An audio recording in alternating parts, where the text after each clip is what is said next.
Hola a todos, ¿cómo están? Gracias por estar aquí. Como ya saben, mi nombre es Jan y el día de hoy venimos con un nuevo tutorial en Java. Bien, básicamente el día de hoy vamos a aprender cómo trabajar con la librería Swing, que básicamente lo que me permite es un conjunto de clases para poder trabajar con aplicaciones gráficas. Para el ejemplo del tutorial de ahora vamos a trabajar con cuadros de diálogo. Es decir, si en el tutorial pasado nosotros podíamos ingresar datos a través de consola, pues encontramos en Java una forma más amigable de trabajar con la librería Swing, que básicamente lo que me permite es mostrar cuadros y ventanas de diálogo. Entonces vamos a pasar a ejecutar el programa que vamos a hacer el día de hoy. Y como podemos observar, pues se nos muestra la siguiente ventana, en el cual me permite ingresar cualquier tipo de dato. Para este caso voy a ingresar un nombre. Si le doy a aceptar, pido que se ingrese un código. Y por último puedo ingresar un precio. Sencillamente al final, una vez que se termina de mostrar las ventanas de diálogo que yo quiero utilizar, pues se pasa a imprimir en este caso unos cuadros de mensaje en el que simplemente estoy visualizando los datos que se han ingresado. Eso es básicamente trabajar con la clase HotOptionPaint, que me permite aplicaciones gráficas y de alguna u otra forma hacer mis aplicaciones de una manera más amigable. Pues bien, entonces vamos con una clase nueva y vamos a comenzar. Lo primero que voy a hacer es importar la librería Swing, que básicamente la encontramos dentro del paquete JavaX, y simplemente paso a llamar a la librería Swing para poder trabajar con cada uno de los elementos HotOptionPaint. Entonces bien, en este caso, como voy a ingresar tres valores, pues voy a declarar tres variables. Un string que sea para almacenar el nombre, un entero que sea para almacenar el código y un double que sea para almacenar el precio.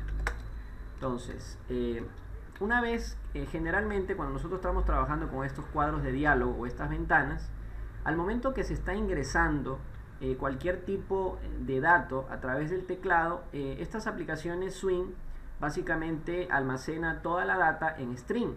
Entonces, para el nombre no tendría ningún problema. Entonces, como todo dato que se ingresa se tiene que almacenar dentro de una variable, entonces pasaría a decir que todo ese cuadro de diálogo, lo que se ingrese, se guarde dentro de la variable nombre.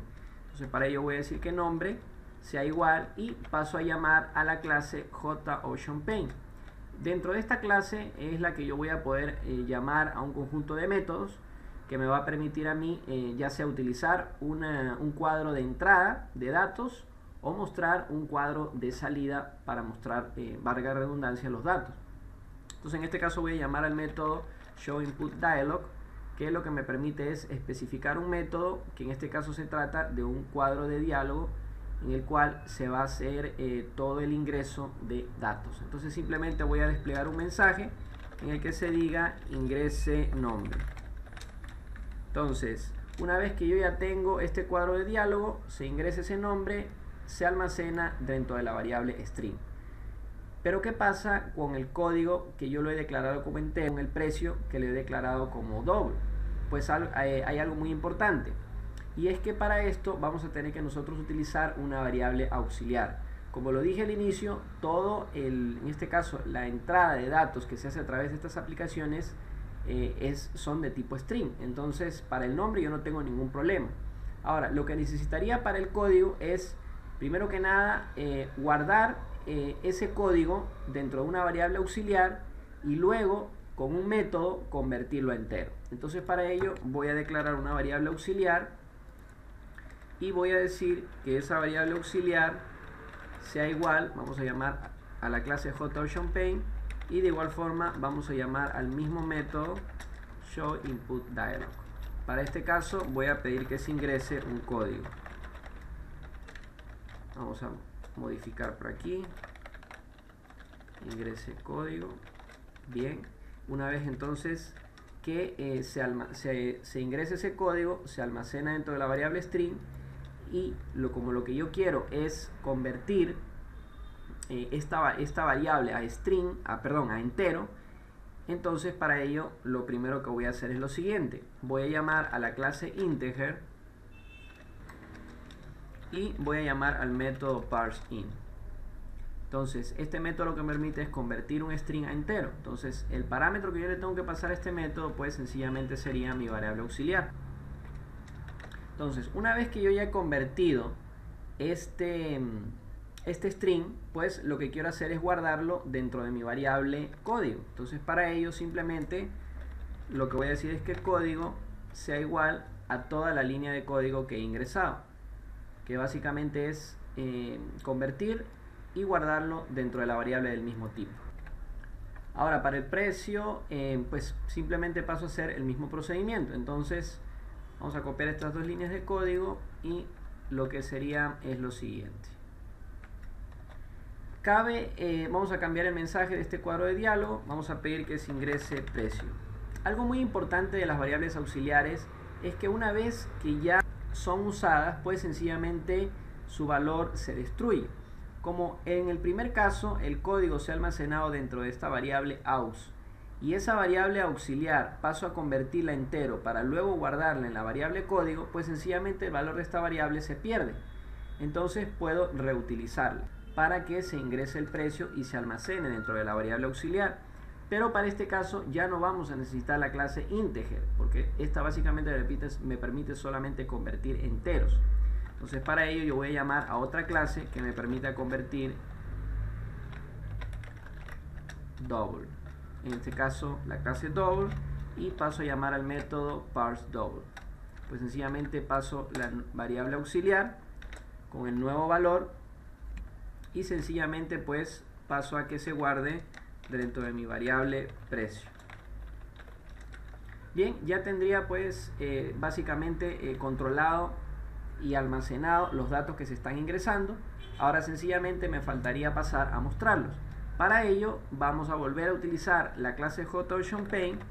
La única diferencia es que ya vamos a utilizar otro método, ya no el showInputDialog, sino el método showMessageDialog, que básicamente lo que me permite es mostrar un cuadro con un mensaje. Para este caso hay que especificar dos parámetros. El primero es el componente de la clase padre, especificarlo con el campo nulo. Una vez entonces que yo ya tengo todo lo que es los datos de entrada y almacenados en las clientes, pues simplemente pasaría a mostrar esos datos de igual forma con cuadros de mensaje. Entonces para ello voy a utilizar la misma clase JOptionPaint. La única diferencia es que voy a llamar a otro método que sería el método showMessageDialog. Básicamente este método me permite desplegar ventanas de mensaje. Debemos de especificar dos parámetros. El primero es el componente de la clase padre, que para nuestro caso va a ser nulo, y el segundo va a ser el mensaje o lo que queremos que se muestre en esta ventana. Como lo que queremos es mostrar los datos, pues simplemente voy a pasar a imprimir la variable nombre. De igual forma vamos a pasar a mostrar tres ventanas de mensaje más, otra que sea para imprimir el código y por último una tercera que sea para imprimir el precio. Entonces bien, ya tendríamos ahora el control de datos de salida o lo que se va a mostrar y simplemente pasaríamos a guardar y a ejecutar nuestro programa. Bien, como podemos ver ya tenemos nuestra primera ventana que es para ingresar un nombre. Al continuar nos pide que ingresemos un código y por último un precio. Al final se termina de ejecutar las tres últimas líneas de código, que son básicamente para mostrar las tres ventanas con los datos sencillamente que yo he ingresado. Entonces esa es una forma en la que podemos trabajar con nuestras aplicaciones.